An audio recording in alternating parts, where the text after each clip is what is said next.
they from your yard? Oh, good. They are Nice. organic snap peas. All right, we'll go ahead and call the meeting to order and start with roll. Ginny. Bush, Here. Greenlee, Here. Harris, Here. Hill, Here. Kyers is absent today. Longstreet, Here. McCaffrey, Medema, Here. Rice, Here. and Sachs is also absent today. All right. Want to welcome Jim Medema back to the Parks Commission. So, yay. Do you want to say any words up front, Jim, or? I don't know if I'm worth all that hoopla, but No, very good. walk in the place over here and everybody goes nuts, and I'm just Jim. That's all. Just Jim. I told somebody that once. He was telling me I was Mr. Meadham. I said, "No, I'm just Jim." The next time he saw me, "How you doing?" "Just Jim." All right, now we know what to call you. Just Jim.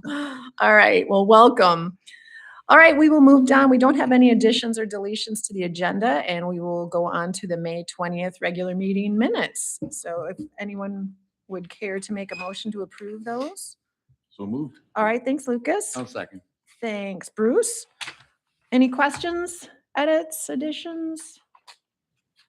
All right, we'll go ahead and put it to a vote. All those in favor say aye. Aye. All those opposed say nay. All right, minutes are approved.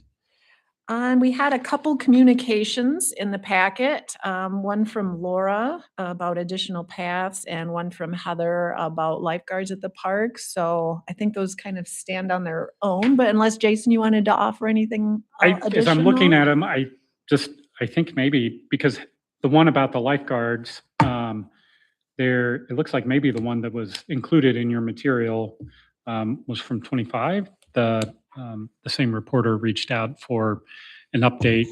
South Haven has, I think they have 6 beach parks, and they have brought back limited lifeguarding at one of those. So as a test this year, so that raised some questions. I'm not sure if the right response got in there. But One of the lifeguards saved the mayor's husband by doing CPR, and yesterday or the day before, the mayor's husband from South Haven almost died, I guess, on the beach, and they brought him back. So he happened to be standing there talking to one when he Oh, wow. had a heart attack. So Oh, wow. But have we had additional communication from this? Nope. This No, is it was just just a a, whole- and I like to just, it's one of those things that I think from our standpoint as staff, we talk about almost every year. Our beaches, we use the state park flag system. For a number of reasons, it's always been the thought process that we want people to treat the lake as, an orange or a red flag day every day. And whereas sometimes those flag notification systems can be delayed with rapidly changing weather conditions. So it was interesting, South Haven's going to try lifeguards. Lifeguarding is an option. I think lifeguarding on a big dynamic lake like that is, that would be a whole lot of responsibility. And then how do you do that? Where you have the ocean and full-time lifeguards year round, it's a different capacity. So it'll be interesting to see how South Haven kind of manages that, if that's something they're able to make work. The other thing we continue to monitor, there's a newer technology that we've shared in the past that has, it's similar to the flag system, but it's an automated sign that then ties into NOAA's website. So it tracks the weather conditions, but those updates, I think every 6 hours. So there is twice a day. So there is a delay to that too. Now it's real time to NOAA's data. So we'll continue to kind of keep an eye on that technology and how we do it. But right now we still try to focus on, having everybody treat the beach, show it the respect. And yeah, so I felt like it was applicable to remind all of us why we do it that way. And, we're always considering alternatives in the interest of public safety. So, Lucas? Oh, I just had a question. If we do we provide life jackets? yep. Yes, we do. Yeah, I thought. So there are life jackets, and now do we have the rings at each? Yes, At that's, each that's beach? brand new. Yeah, we do have life rings as well. And then we are working on, you mentioned somebody had a cardiac arrest. So we do have grant funding and are working through installing AEDs at 18. 18 parks. So, and our lakeshore parks would be included in that. It's a pretty complex project, and we're trying to work through how some of it's going to require electrical work and then internet connections because, well, do you want, so like for that case, if somebody had a cardiac arrest at one of our parks, we'll have, hopefully, right, very prominently mounted AEDs at those major parks. Yeah, so that they'll be, these will be installed outdoors at most locations. So in some places where we have a good indoor location, like, Pigeon Creek with the restrooms there, we'll do that. But in most cases, they'll be on the outside of buildings, so they're as accessible as possible. And they will be connected to the internet. So we will be notified, and 911 will be notified if one's pulled out. The ones we're looking at also have photo technology and talk-through technology. So 911 can talk to them through the box. And if somebody decides to steal one, we'll have a nice picture of them stealing it. Other than that, there'll be, the online monitoring will also allow us to monitor the battery level and when things need to be updated, charged, replaced. So. Any other questions on that? All right, we'll keep going with the first opportunity for public comment. I don't see anyone in the audience who might want to make public comment, but if you are online and you would care to address or write up a public comment for the Parks Commission to review, feel free to send that at any time during the month to the email address in the description of the YouTube video. All right, and with that, we will go to the staff reports and back to Jason with the director's report. So just a few highlights. We did finalize the settlement agreement and the purchase agreement for the Brill property. That's the trust fund application that we have in for the expansion of North Ottawa Dunes. So that's a pretty exciting milestone to have under our belt. We still have to work through the grant review and hopefully approval or award process, but we'll get feedback sometime in August and September. And then hopefully in December, we'll hear that we've been recommended for funding. So along with that, we were invited to present to the trust fund board last week and on that specific expansion acquisition project. So Lucas actually had a Spring Lake Township project, and he and I drove to Detroit and back in one day and presented and heard a lot about exciting projects around the state, like really the trust fund. It's their 50th year anniversary, and again, a plug, for all the projects and support that we've received. And so, yeah, they're still doing great work. I also included the Board of Commissioners is working on a new updated strategic plan with goals and objectives. So we had a work session a couple of weeks ago. There was a preliminary plan. I included the plan, the presentation, just to give you guys a taste of what's going on. They're actually at the Nature Center today, right now, doing a follow-up work session. So that's where Phil and Paul both are today. So, but happy to answer any questions.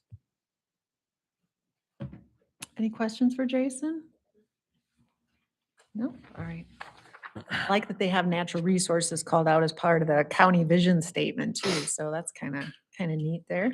Well, and I think so we have a several projects. I think as they finalize this, and then, depending on the outcome of the millage, there might be several of those planning documents that we had scheduled maybe a little later in our millage cycle that we will want to reevaluate, because they'll really provide some good framework for some of the, whether it's the growth, right? The county really has understand and made kind of trying to be proactive in managing and planning for the growth, and then the groundwater. So there are several projects that our planning work can help with. Great. All right, we'll keep going with the park operations report. Jason? All right. Well, with some of the flooding we had earlier this spring, we had a few washouts. One of them is pictured in the report there at Grand Ravines. That's down in the lower area by the heading out towards the kayak launch. That's been a chronic area. Whenever that floods, we tend to have some of that concrete that gets undermined, but got that all shored up. Then we also had a major washout under the bridge approach on one of the bridges on the Spoonville Trail. We lost pretty much everything under that 14 by 14 concrete approach. So that required us to do some major work. So we hired a contractor, and they ripped up all the concrete, filled it back in, added some drainage and a drain tile, and compacted it and added new concrete, and that is back open. So Spoonville Trail was closed for about 2.5 weeks for that.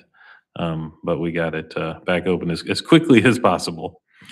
And you said that was an insurance claim? Is It wa- that it wa- right? We did, it was paid for, well, it will be paid for by the insurance authority. The insurance authority only meets, I forget what it is, once a month or once every few months or whatever it is, but they, with a $16,000 claim, they need to approve it, which they will. But the way we did this, we paid for it out of our budget initially, and they will reimburse into that same account when they meet next. So sometimes we do things where when there's a little more time, that we will just send the bill directly to the insurance authority and they pay it. But because we were wanting to get this one done as quickly as possible, we did it a slightly different way. In addition to that, there's also a picture in there that says Grand Ravines on it. If you see that, that's one of our new water trail signs. Those are going mostly at where we have kayak launches and boat launches facing the river. Those are for paddlers and other boaters to read. So if you go to one of our parks and drive in, you'll never see these signs because they're not visible. They're on the back of other signs. They're actually, if you're in the park, you won't even notice they're there. But they're really cool. They tell you how far it is to Lake Michigan from that spot. They tell you how far it is to the next access point along the river. They tell you what amenities are at the access point you're at right now, and what amenities are at the next one, in case you might be able to hold it for another 2 miles. You can just keep going. So they're very cool, and they just went up this month. So those are great for our people out on the river. Speaking of being out on the river, we also had with the spring flooding and everything, we had the Pigeon River got jammed up with a bunch of logs, and we had some kayak trips coming up, and so we had to do some clearing of logs out on the river there, and that was a unique experience because it was coming right up on the busy Memorial Day weekend, and all the staff was out doing things that they needed to do to get ready for the Memorial Day weekend. So I put on a pair of waders and went out there and took care of it myself. So it's a rare opportunity that I actually get to get out and do that stuff and use a chainsaw in 4 feet of water. So I enjoyed actually getting out and doing that stuff again. And then just as an FYI, maybe for Linda's sake, I guess, we're a little over 200,000 on motor vehicle permits so far this summer, which is maybe a little bit above pace.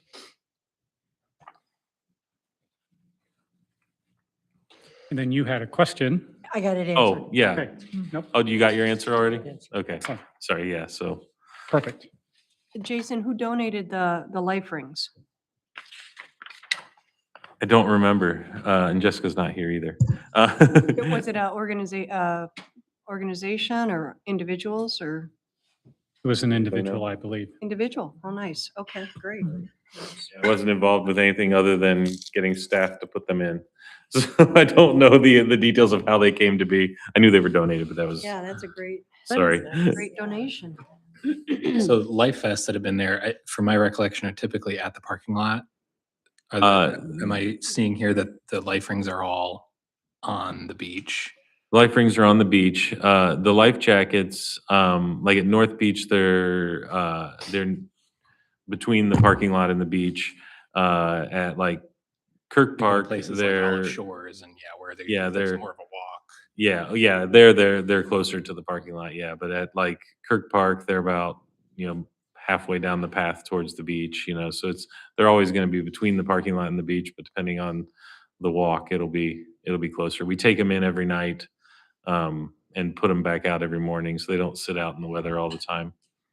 And they also, because we're trying to make them last as long as possible, we also, during the week, we might only put out 2 or 3. On the weekend, we'll put out 7 or 8. So that way we don't have them all sitting out in the weather all the time because they do get dry rotted from sitting out in the weather. Oh, great. Cool. Any other questions for Jason? All right, I did stumble across, I didn't know those signs were going up for the water trail, but I saw one a few weeks ago up and they look great. I They're love really- 'em. They're just so eye-catch, like they really stand out. I think they look phenomenal, so. Well, that's there will be, not through us, but there will be signs on each of the bridges also with that say the name of the road and how far it is to Lake Michigan. Oh, okay. On the 68th and 231 and the drawbridge. Super. All right, great. With that, we will go to the planning and development report and Kurt. Yeah, I'll just add a couple things to my written report. First one is Bass River is going great guns. We just had a progress meeting this week, and they're saying they think they'll be done in September, which would be awesome. That would give us some nice fall time for that trail to be open and people to use it. So that's great news if they can stay on pace. Second item, I mentioned in my report that we put these pedestrian crossing signals in and they sent us the wrong buttons. Right. But they did get a new ones to us and they have all been replaced. So I think at all 3 locations where we have them, they're working. Have you seen them? Have you seen them actually I have seen- operating? I have Okay, seen it on Rosie Mound. I okay. think the people are more confused about knowing it's there because they're used to, like making the dive across the road. Right. Now, I think they haven't quite gotten used that there's a button there, but yes, I've seen it on. All right. When we first installed them, when the button was not working and the guys were still out there actually like tightening the bolts and everything, somebody hit the button and just started walking and cars had to squeal their tires to stop because the buttons weren't working. And they just no. had total confidence that if they hit that button, they could just walk without looking at traffic or anything. You're going to have to look because people are not used to them being there. Yeah. And then it may come up later, right? June 23, that's next week, is the dedication at Hawthorne Park. So Done, right? It- I got an Got a invitation and a cancellation cancel. and Oh, so the cancel was, we had a hold on your. Oh, okay. canceled the hold, it's now Yeah, we official. canceled the hold and cancel sent the the hold. invitation. Now it's official. Okay. I was curious about that. don't confuse us retirees. All right, that's all I got unless you have some questions. Anything for Kurt? I think the only question that comes to my mind is if we've already seen people kind of jumping right into the road with the new signals there, have we considered, putting out flags temporarily? Like when they add a new stop sign to an intersection in the county, there'll be these orange flags for 3 months or something to alert people that something's different than they may be used to. I don't know if that would. Hadn't be thought No, I mean, about they're blinking lights, so I mean, they should be as obvious as a flag. Well, are you talking for pedestrians Or who for use pedestrians, them? maybe, yeah. But Yeah, I mean, because there is a sign right on it that says push button to activate signal or something to that Right, right. effect. But, No, the people who are using them right away, I mean, they're hitting the buttons, they figured them out right away. Whether the cars stop or not is the other question. I will say, when we put the one in on the other end of Rosie at the new entrance, during the time we were working out there, I used those several times, and I was amazed that traffic actually just stopped. I mean, even a day or two after we put those in, they seem to work. The only thing I would say is that was prior to tourist season. It Since I was. live off Lake Shore during tourist season, I've been, I don't know what's gonna happen. So Spring Lake Township is looking in installing some of those as well, with some of the new bike paths and some of the existing ones. And I don't want to make Jim cringe here, but we were thinking about asking this idea about actually putting a stoplight in. I forget what they call them, but they're actually red lights that require people to stop. Mhm. So I just didn't personally, I didn't think there was much of a leap going from a flashing yellow to a red.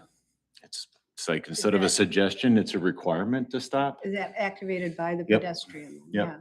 Yeah. So there's other places in the state that use them, but they're in more what I would call kind of an urban 5-lane type setting. So they're a little more intense type of thing. But it's just something that we're Is that what, Kicking is that around. what Hope has on 9th Street in Holland there, crossing from campus into downtown Holland? zip. Yeah, It's probably a mid-block crossing type. Yeah, and it's elevated it's too, not like a red speed bump. light. I would describe it as more of like a souped up version of what. Yeah, I is didn't crossing. remember. So that doesn't have the red light? But yeah, it is pretty, like, it's a speed bump, it's the whole thing, so. They've installed a couple by historic Ottawa Beach, the township, that has, in the middle, has a sign Yeah. that I think, depending on, right, the level of volume of traffic, Sure. might work, right, in Spring Lake as a kind of an alternative too. I like those. If there's something, that something there on the double yellow line draws people's attention, sometimes they zone out and don't catch the blinking lights, but yeah. But it all depends. Lakeshore, depending on where it is, I don't know if the speed limit might be too high in some of those spots. Yeah. well, they can't figure out it goes to 45. I'm just telling you right now. Even though there's a big sign there, it says at Ferris, it says 45. They can't figure that out. Well, I don't mean to overcomplicate the work that's already going on. Like if you're replacing the buttons. no, we and can think solve about it, the- right? We haven't, yeah. Sounds like there's already been some stuff that's changed since that one data Mhm. point, but Yeah. so, thanks. Yeah, anyone else? All right, we'll keep going with the community engagement report. And are you taking that, Riley, today? Awesome. I don't know if this is on. I don't think it is. Oh, okay, I'll talk loud. Yeah.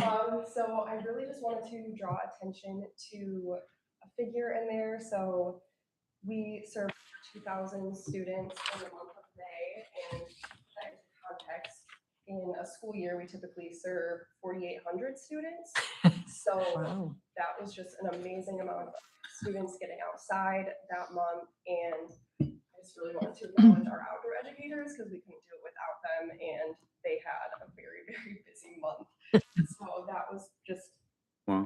incredible Awesome. to see. So drawing attention to that, and then going back to what Jason Berger was talking about with the life rings, those were donated by Brandy Donley, and her son was unfortunately a victim of drowning. So I wanted to Oh. acknowledge her and her efforts to improve water safety at our beaches. So thank you. Yeah, that's awesome. Otherwise, I can answer any other questions. Anyone? All right, thanks, Riley. we will keep going with the Natural Resources Management Report and Neely.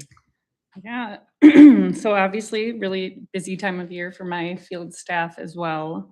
Tons of invasive species removal, a lot of greenhouse work going on. And then I also want to give a shout out to our wonderful volunteers who have helped with everything from garlic mustard pulling to, transplanting thousands of plants. We're going to have so many native plants by the end of the summer. So for lots of restoration projects, and then we'll be able to put a number on that too.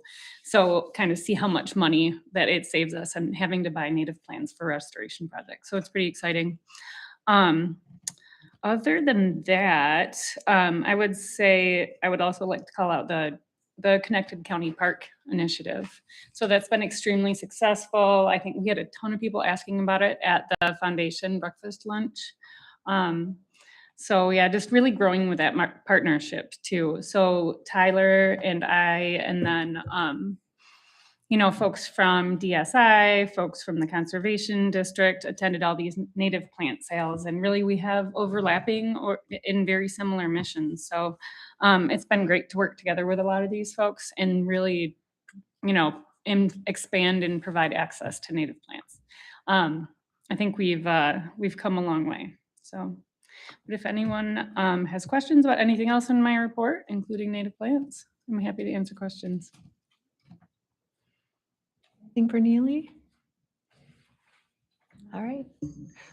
I just want to say at the breakfast in the park at Grand Ravines, the native planting bed you guys have put Oh, in there yeah, looks yeah. so nice. I mean, Good. it looks I'm glad really you brought that good. up because I did intend to Oh, that's mention okay. it as well. Just- You read my mind. It just looked really good. Good. So. Thank you for saying that. Yeah, and we I thought it was a nice balance between, it still looks somewhat formal and Mhm. we actually did a good job mulching. I've never done a good job mulching before. It's because I had help, but yeah, it looks really nice.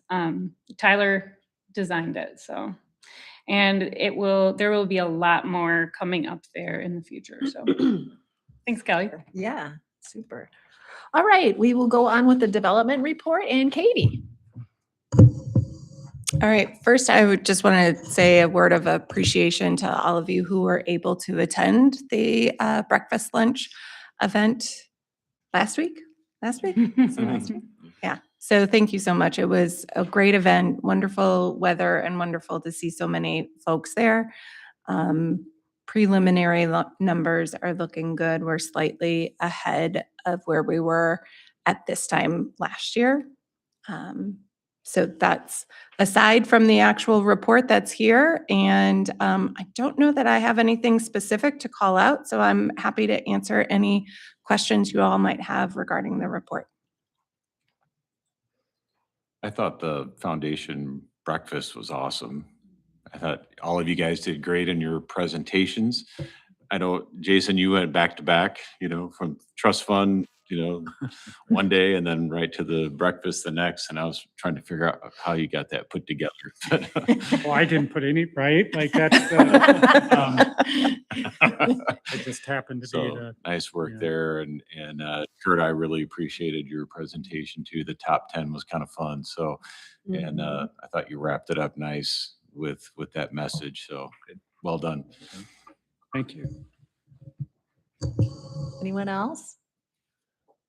All right, we'll keep going with the Visitor and Business Services report. And Nick. Yeah, thank you. So May was a busy month for us, and you saw a lot of that. We wrapped up the updated business plan. We also had the facility use plan, so thanks to all of you for that. With that, we're kicking off the business plan development soon for that. Currently trying to wrap up the software. I have one major step left that's been hard to get done, but I have a meeting this Friday with the treasurer to hopefully finish that step so that we can go live very quickly after that. So that's very exciting. Even without the new software, we have been very busy in the campground the last 3 weekends. And this weekend, every single unit is full. In the last 2 or 3 weeks, almost all of them have been full. So staff have been very happy to be busy again. in the campground. So it's good to see people out there. And shout out to Neely's staff and all their help with that planting project. When Rebecca asked me, hey, we need to do something about the landscaping, I said, well, hey, we don't have much money in the budget for that, but what a great opportunity to collaborate with NRM. And they found some awesome deals on plants and had some of their own. Yeah, I was gonna say that, and I should have mentioned that also. Some of those did come from the Conservation District, leftovers from their plant sale, but a vast majority, it did come from our greenhouse, which I think is pretty awesome. And some of those seeds were collected from ravines, so Yeah, so it was it's a full circle thing. a great project that we didn't even plan. It just kind of popped up and it happened. It was great. And with that, I continue my work on with HR and payroll on some issues streamlining pay codes and that. So with that, I'll just leave my report as is unless you have any questions. Anything for Nick? All right, thanks, Nick. Lots going on. And then we will go on to the visitation monthly report in the packet. Erin always does a good job graphically and calling out some highlights and notable items for May, but is there anything you wanted to highlight on that, Jason, at all, besides what's in here? Or We're just, although it's really interesting to look at right, where their variance is, I think overall we're within a couple thousand from the average. So, yeah. Great. Any questions on the visitation data? And start with the executive committee. We met or a little over a week ago, I guess, and kind of went over the agenda items that we have on here. Some of the action items, talked a little bit about the Parks and Rec resolution. Also pulling together ideas for future speakers, just highlight, we're kind of busy on our summer agendas for meetings, but if you would like a feature presentation at some point on a particular topic, don't hesitate to share it with Linda or I or Lucas or Jason, and we can see about pulling something together. We still have a list hanging out there. So we have some folks we're going to try to bring in the coming months. So I think that's about it, unless Lucas or Linda had anything else. Okay. All right. And with that, we will go to the planning committee report, and that's Lucas. So there's this little place called the Bend area that we keep talking about. Little. You guys heard about it or not? Just kidding. So, yeah, obviously that's coming up to the forefront and excited about, continuing that discussion. And so other than that, there were, just some other, I guess, day-to-day type planning topics that we covered. And, still excited about the coastal corridor plan. Glad to see that's getting out there and with some outreach. And so hopefully that'll continue to expand. So some of the Bend area ones are on our agenda today too. So any questions, happy to answer them, hopefully. For Lucas? Yep. All right. That was some comprehensive notes. Looks like we don't have any questions on that. Finance and Policy Committee report, and that is Linda. So really, this meeting was primarily 90% about the budget. And that was in your packets. There were a lot of enough for the notes that come with that. Because I'm going to share, Kelly said at the meeting, she goes, I had questions. And then I read the notes and then I didn't have questions. So if Kelly was happy with the notes, I'm telling you, well, we should all be pretty good. I don't know what that means. You're very detail oriented. They are very good notes. They are. Yes. Brandy should get an award for thoroughness So, and explanation. So I think I'm just going to let that stand until we start to talk about it because of the motion, but that's been in the works since February. And there really has not been significant changes to what we're doing, except we finally got final numbers from the county because we don't always get numbers from them about taxes and that kind of thing until later in the session. And there is the issue of, we have made some adjustments in case there's an issue with the millage. So that'll get discussed when the motion comes up. And the other thing is We had a little restroom change order issue come up. That's not uncommon. When they made the bid, there was something left out. We had to add it back in, but since we all want real bathrooms, and that will also be on the agenda today. Great. Questions for Linda? All right, we'll keep rolling with community engagement, and that's Jane. Yeah, just one thing to point out, we talked about the educational materials for the millage, and you've all got a little packet there. We had given Riley some feedback, and she did a great job incorporating our feedback into what she had put together. So share these with folks, whenever you're out and about, and if people have questions, this is a really nice, concise little piece, and I think it directs the people to the website where there's the millage calculation and all that good stuff. So Riley is doing a great job on that. One of the other things that we talked about and did some brainstorming on was creation of a kind of a living document that will have info on the partners that we work with. Lucas, I think you had brought that up at our last meeting, wondering about some of those partnerships. So anyway, staff again has gotten a list together that we, in the moment, we added a few more partners to that. And so that's going to be a nice living document that will keep everybody up to date with the really important partnerships we've got going out there. I did want to also compliment staff on putting together the historic Ottawa Beach walking tour materials.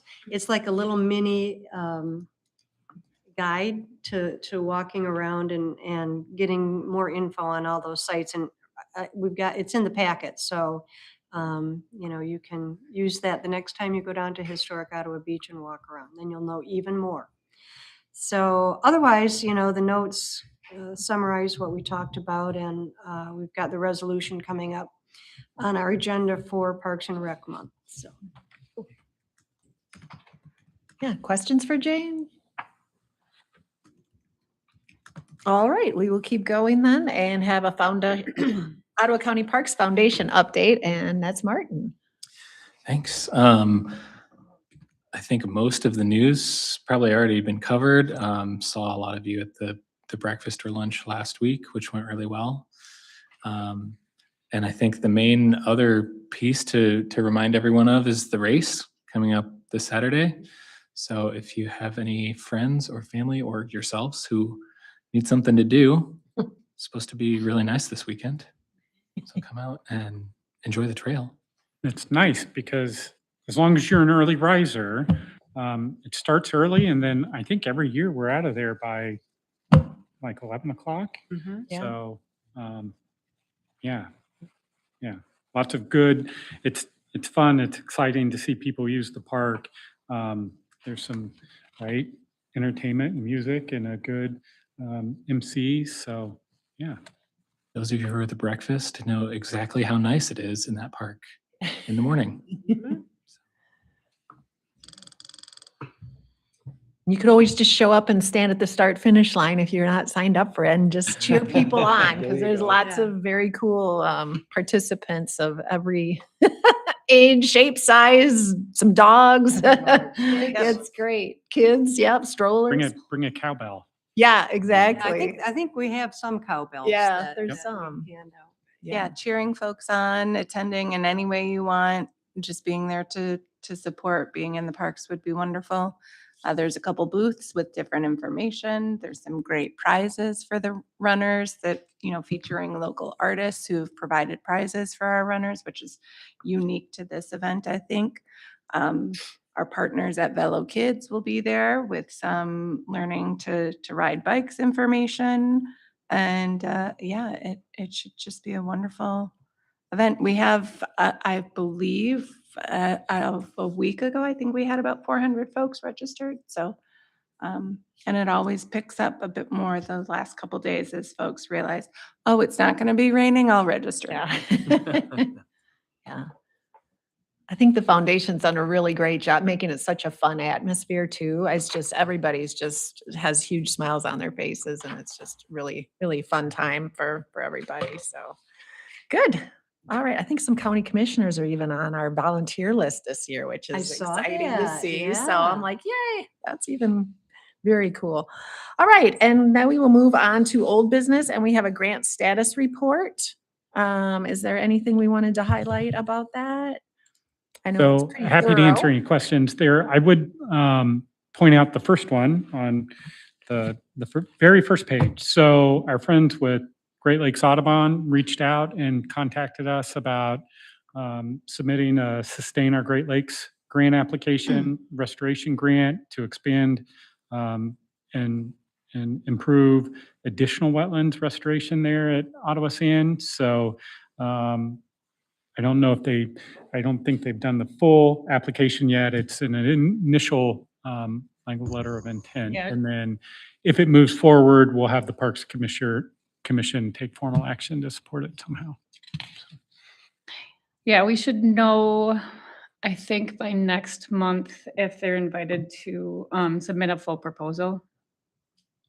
Yeah, that would be awesome. And it's working off of plans that were designed with the last Sustain Our Great Lakes grant that Aaron got for the 60% design for the restoration. Yeah, the coastal, what we call the Coastal coastal resiliency. resilience project, that did these initial designs. And this is just what we wanted them for. They make it easy to apply for grants. So we'll see.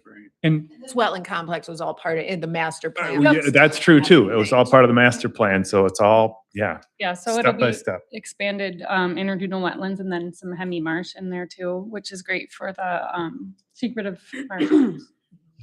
And again, like we get so used to talking about some of these projects and all the collaboration, but just to call out, we're so incredibly blessed with the natural resources we have here that are, national agencies identify the significance of these natural resources and are proactively wanting to partner and help improve them because it furthers their mission.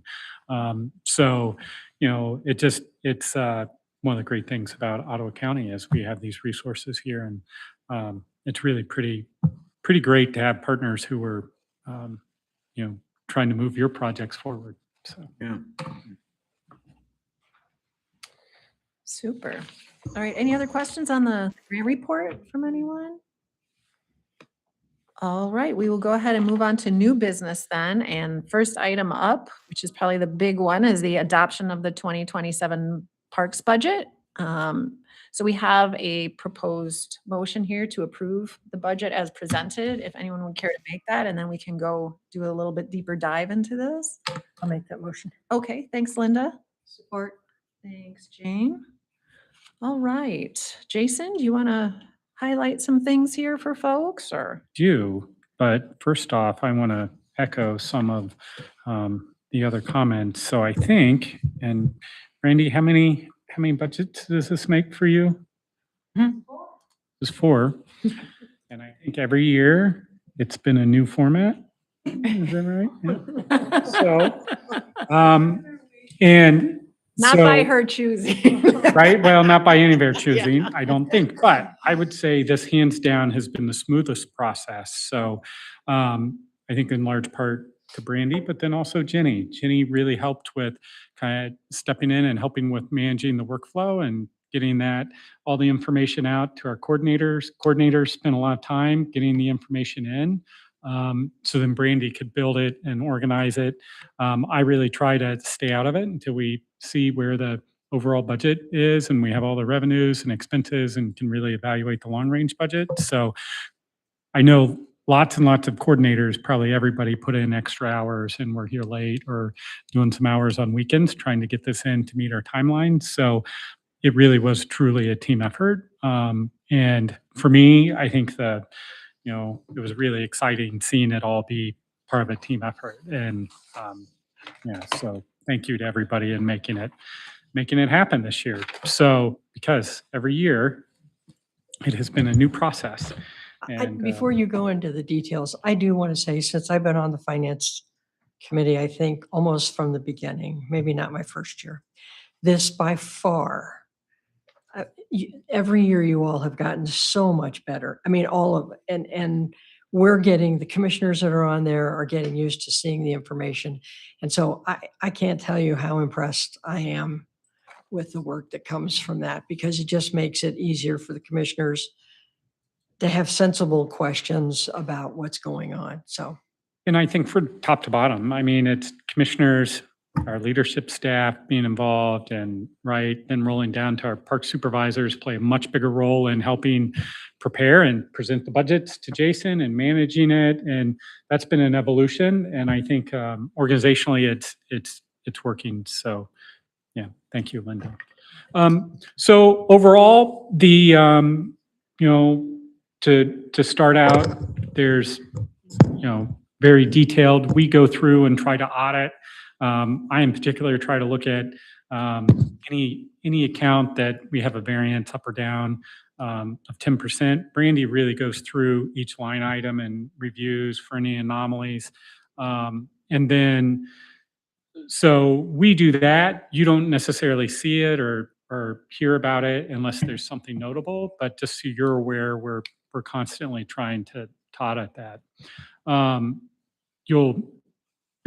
don't know if it was even noticed, but Nick had it highlighted, we now have our cost center split out, and as part of his role of auditing the VBS budgets, we realized with this new payroll system, we had quite a bit of funding being charged to our pigeon winter operations out of season. And it was when the new payroll system was set up, employees got entered into the wrong pay code. So we're going through, and Nick's working with Jenny and Brandy and HR to audit all of that and then get it adjusted. So again, it's been an evolution and process.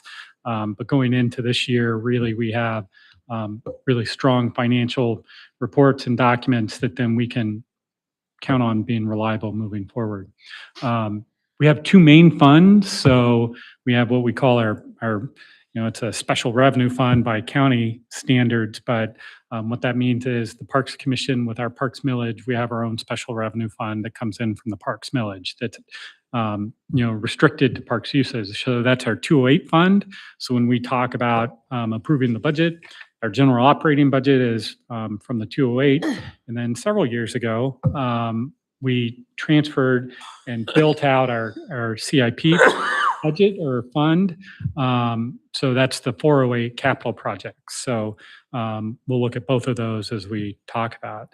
So as we're kind of prepping for the millage renewal here this year, it's interesting. Our millage is at 0.33 mils, and going into fiscal year 27 with the Headley rollback, it will be rolled back to 0.306 mils. So so that's why as we move into the next millage cycle, it was that recommendation for renewal and restoration. I don't want to dive too much into some of the notes, but feel free if you have any questions. I think a couple things that just to point out, and Jason and Renee have already started pulling some stuff together. Annually, we've always benefited. The county has an account to help different departments with spreading out the expense of capital improvements or equipment. We call it the county's equipment pool fund. That has been depleted over recent years. So we have not been able to necessarily plan regularly on taking advantage of that funding, which means, long range, it makes it kind of hard for us, especially when we talk about our equipment like trucks and tractors, which just like our infrastructure, we need to be planning and be prepared to replace and trade that stuff in when either it reaches its end of useful life or, the maintenance on it costs more than buying a new piece. So what we've already done is Jason's with his staff have pulled together an inventory. We'll work with Brandy, but then also Karen with fiscal and try to look at, a long-range replacement plan, make sure it aligns with what the county is doing, but then try to come up very similar to what Kurt's done with our Parks and Rec plan and setting aside funding every year for those major renovations and maintenance. Before next season, before the next budget cycle, we'll try to have that worked out, that we have that built in annually.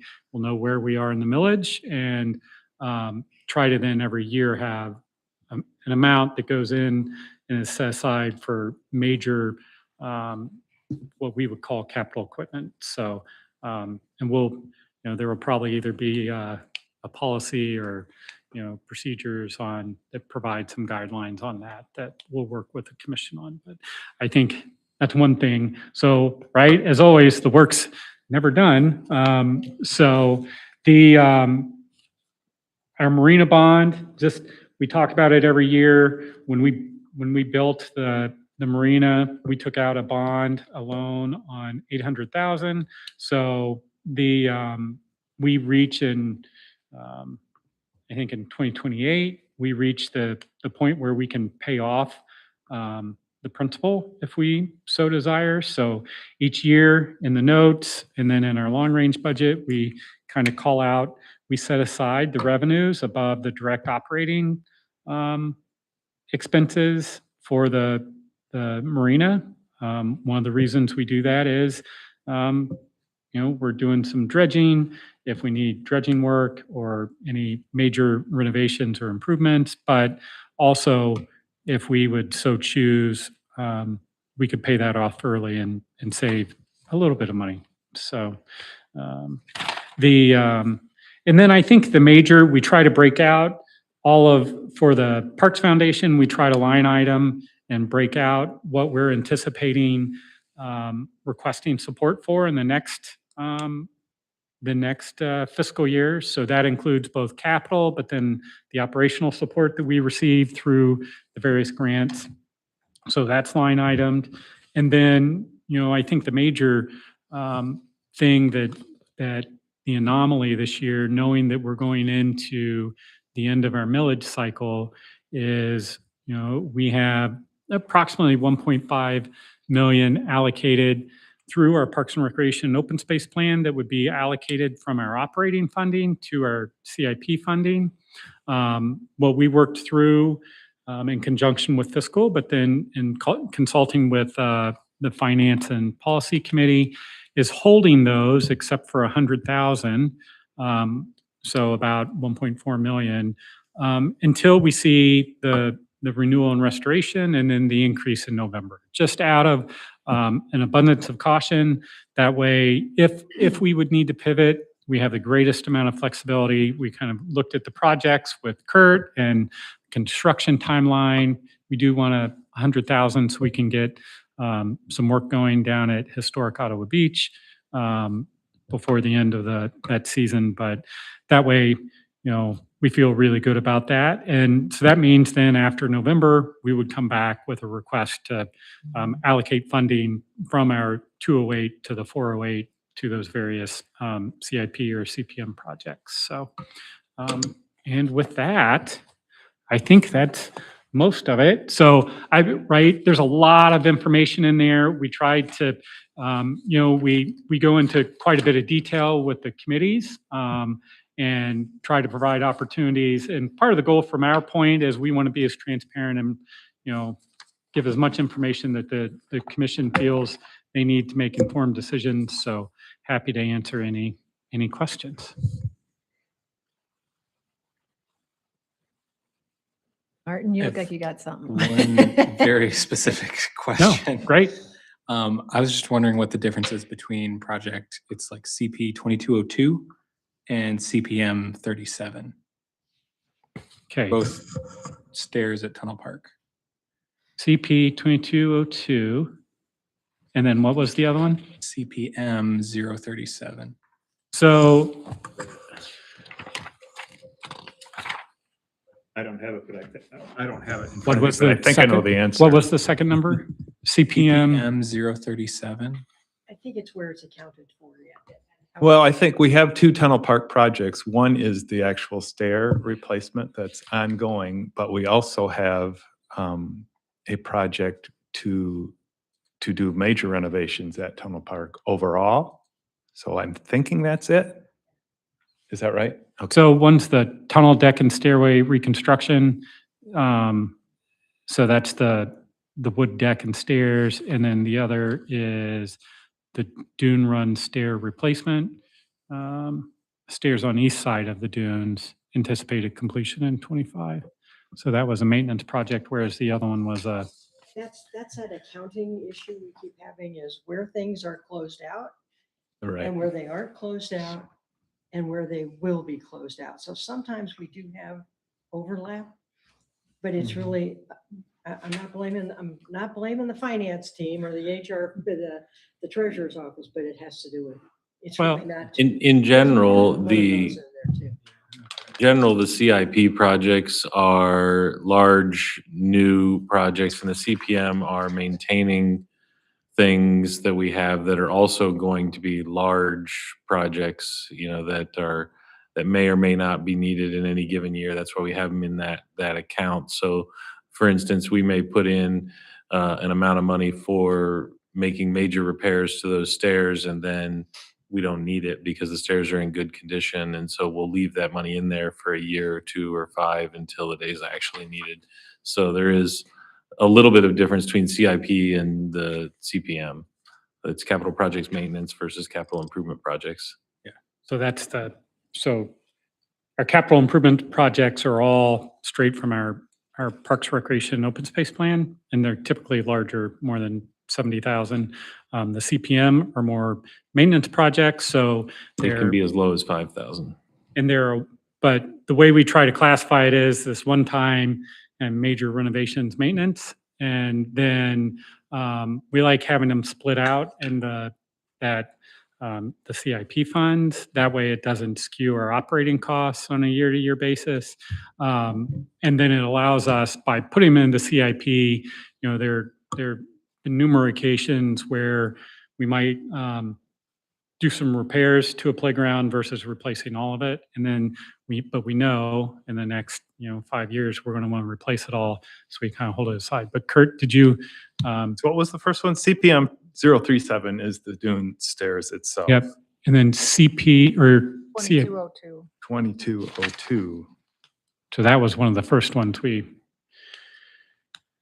Yeah, so that is exactly right. That's one we had budgeted, but it's just being held there until we need it. Until it's needed. Okay. Yeah.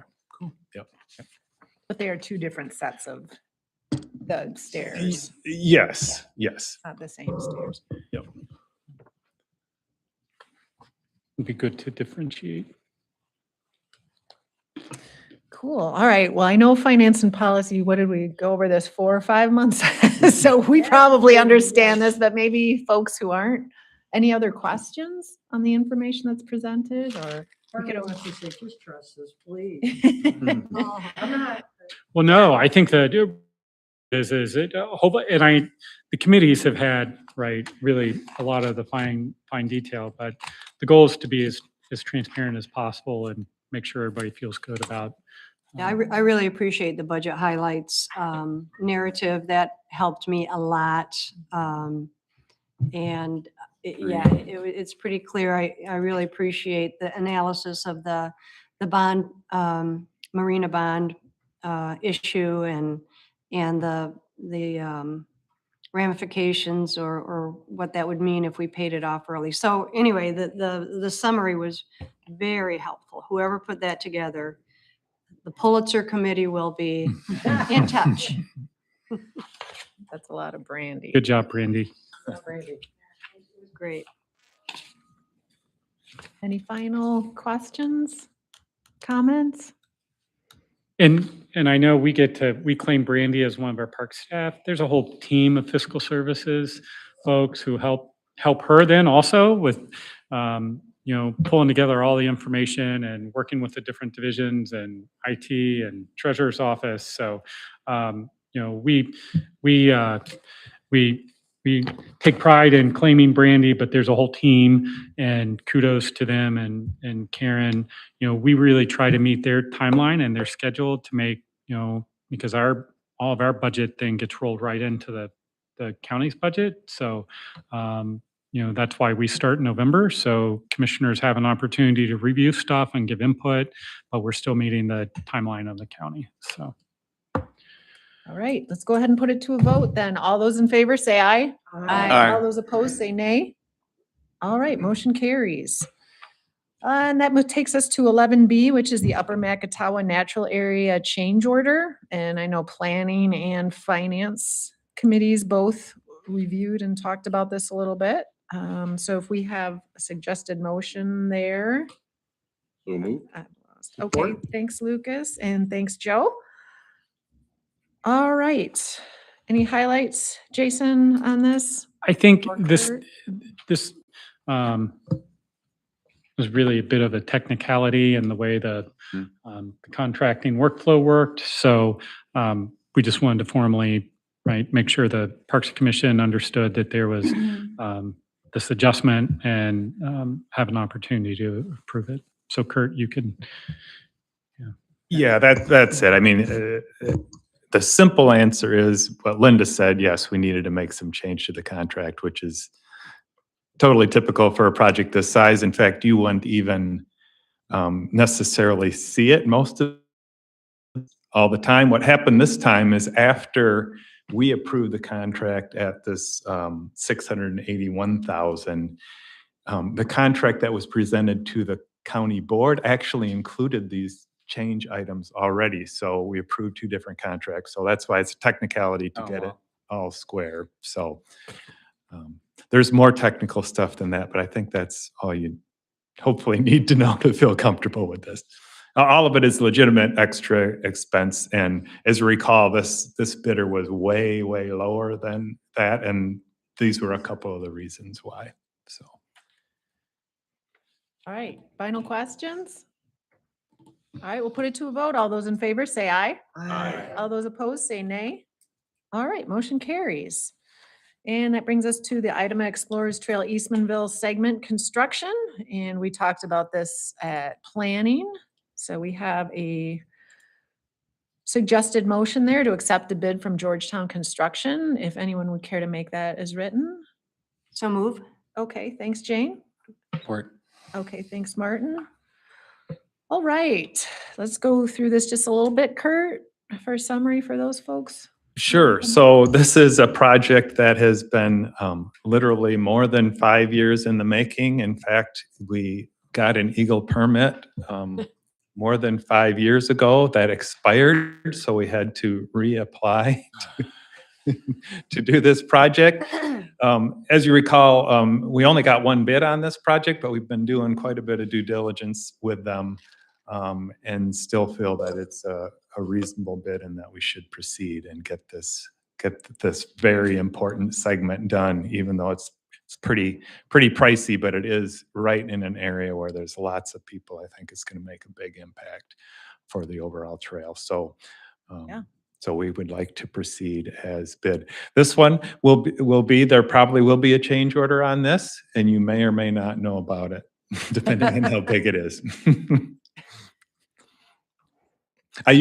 No, you will know about it. I always show it in if you look at my report, I don't know how closely you look at my budgets for there, but it always shows up if there's extra costs somewhere. So it's a teaser. We should analyze. yeah, look at that closely. See if I try to sneak anything past. Yeah, there you go. Our eyes are on it. Okay, final questions on this one? All right, we'll put it to a vote. All those in favor, say aye. Aye. All those opposed, say nay. All right, motion carries. And that brings us to item 11D, which is the Park and Recreation Month resolution. And we have a suggested motion here to kind of formalize recognition of July as being Parks and Recreation Month. Make that. I know we talked about this a little at community engagement and they as well. I'd be glad to make that. Okay, thanks, Bruce. Support? Okay, thanks, Jane. All right. Jason, a little overview, or it's pretty, hopefully everyone got a chance to read it, but. So we'll work on a press release and a list of projects in July, and really the Congress, I think it's been over a decade ago, or maybe 20 years ago, actually named July Parks and Recreation Month. So this is a bit of a formality to really just remind the public of how important our parks are to the community. So. Good. Questions from anyone? All right, we'll put it to a vote. All those in favor, say aye. Aye. All those opposed, say nay. All right, motion carries. And that brings us to our final item here, the Bend area mining proposal. And I know it was on Lucas's report, and we talked about this quite a bit at planning. But we have a suggested motion to authorize the Jason to formally respond and kind of just declining the offer at this time. If anyone would care to make the motion as written. So moved. All right, thank you, Lucas. We have support? I will support that. Okay, thanks, Martin. All right, Kurt, do you want to give a little overview on this to people? I know there was some really great supporting information in here. Yeah, I tried to put it in the summary, but they've come to us a couple of times seeing if we had any interest. And this last time they actually did a little more work at the site. We authorized them to do a little more testing on the lake bottom. And they did find more gravel than maybe we were thinking there was, but it still probably isn't enough to make it worth it, I think, overall, given the disturbance that it would do to the lake bottom, the disturbance that it would just be for the park. And we would get some revenues from that, but we're splitting that revenue with the state gets a chunk of it, and then the former landowner gets half of what remains. So we get like 42% of the value of that. So, and then the time frame looks like it may be extended, so we may be dealing with this for a long time. I put in there, Dan O'Keefe, who's with Michigan Sea Grant, had some concerns that maybe that would put back the lake further. It's, it's slowly getting better. It's as it, develops the bottom structure and plants and stuff in there. So he thought, it might actually put us back more than maybe like if we're just looking at the ecological health for fish and that kind of thing. So, so I think, we kind of come to the consensus that now's not the time. It could be later. I guess this doesn't cut us off, but I think they need an answer now for their planning purposes. And I think if we just tell them we're not interested now, they can move ahead without us. Yeah, perfect. Good summary. Lucas, you have anything to add? We talked about it. He covered everything Okay. that was going. All right, awesome. Are there any questions? I think what we talked about too is it's just like not at this time. It, Right. it won't work for us right now, but they've been a good partner and everything. So. Yeah, just for your information, I don't know if it passed Georgetown Township, but the folks doing the mining, maybe you know this, Jim. Top Grade is doing the mining or the gravel excavation for the road commission. They just resubmitted an application on their mining, and it put out completing it to 2041. So, who knows how long they're actually going to be there, but they've never told us, and it's sooner than that, unfortunately. So it could actually be that far out. So anyway, so that makes us even think a little longer. It might really take a long time to get it done. So, and once you go out there and see it, you go, what we got's pretty good. So, yeah. Mm-hmm. All right, we'll go ahead and put it to a vote then. All those in favor? I don't see anyone in the audience, but again, if you are online or logged on after the meeting started, if you'd like to address the Parks Commission at any time during the month, feel free to submit an email to the email address indicated in the YouTube video description. And we'll take a look at it at our next meeting. And that brings us to Commissioner's prerogative. So we'll start over there with Joe. I got nothing. All right. Thanks, Joe. Bruce? I have a question, Kurt, on this map of the Bend area. Those land bridges, I would guess they're gravel or rock or whatever. Is the configuration that pretty much will not change over the, Yeah, I don't know exactly where you're talking. Maybe we can talk Um, afterwards if you want to look at it yeah, sure. specifically. But yeah, the configuration that's there now is not going to change much. Except for where those wells are. Is that- Oh, except for, or is that where you're talking? well, I don't know, it's. Yeah, let's on- talk afterwards. I Yeah, can show you let's do that. exactly. It's on page 137 of the packet, Okay. of the overhead photo of the lakes. Cool. Did you have anything I else, bet you, Bruce? I bet you it does have those. I bet you it's the one that has the 10 acres that have the abandoned wells, the Grand Rapids. Okay. gravels maintained. Yeah. Nothing else? Okay. All right. Thanks. Lucas? I have nothing else to add today. Okay. Thank you. Thanks. Jane? Nothing. Okay. Linda? Nothing. Martin? Just Jim? No? No? All right. All right. I don't have anything either. So let's see. I guess we do not have closed session today, correct? So we mentioned the Brill, we actually have resolved the gap parcel for the Riley Trails donation, and the township's Oh. approved that split. So we'll be trying to coordinate with the property owner and title agency at closing date. So that'll be exciting. Great. All right. We'll take a motion to adjourn then, if anyone cares. All right. Thanks, Martin. Thanks, Joe. All right. All those in favor say aye. Aye. Aye. All right. Meeting is adjourned. Thanks, everybody. Kudos, double kudos to Jim.